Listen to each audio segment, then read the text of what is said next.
ബിരിയാണിക്ക് ഞാൻ വാങ്ങുമ്പോൾ എമൗണ്ട് ഉണ്ടായിരുന്നതെന്ന് വെച്ചാൽ 299 രൂപ പ്ലസ് ഷിപ്പിംഗ് ചാർജ് 34 രൂപ സംതിങ് ഉണ്ട്. മൊത്തം 233 രൂപ സംതിങ് വന്നു. എനിക്ക് 100 രൂപയുടെ ഒരു വൗച്ചർ കിട്ടിയായിരുന്നു. അതും റെഡി ചെയ്തപ്പോൾ എനിക്ക് 233 രൂപയ്ക്ക് ഈ ഒരു ബിരിയാണി ഇവിടെ കിട്ടി. ഈ ബിരിയാണിയിൽ എന്തൊക്കെ ഉണ്ടായിരുന്നു ഇൻഗ്രീഡിയൻസ് എന്ന് ഇൻഗ്രീഡിയൻസ് അല്ല, എന്തൊക്കെ സൈഡ് ഡിഷ് ആയിട്ടുണ്ടായിരുന്നു എന്ന് ചോദിക്കുകയാണെങ്കിൽ ബ്രെഡ് ഹൽവ ഉണ്ടായിരുന്നു, റൈത്ത ഉണ്ടായിരുന്നു, ബ്രിഞ്ചാൾ ഉണ്ടായിരുന്നു, പിന്നെ അത്യാവശ്യം നല്ല ക്വാണ്ടിറ്റിയിൽ ബിരിയാണി ഉണ്ടായിരുന്നു.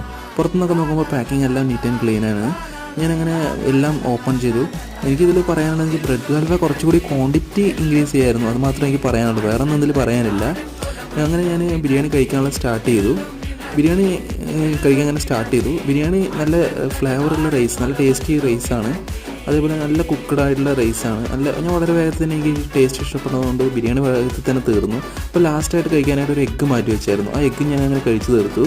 പിന്നെ കഴിച്ച് തീർന്നപ്പോൾ ലാസ്റ്റായിട്ടാണ് ഞാൻ ഈ ബ്രെഡ്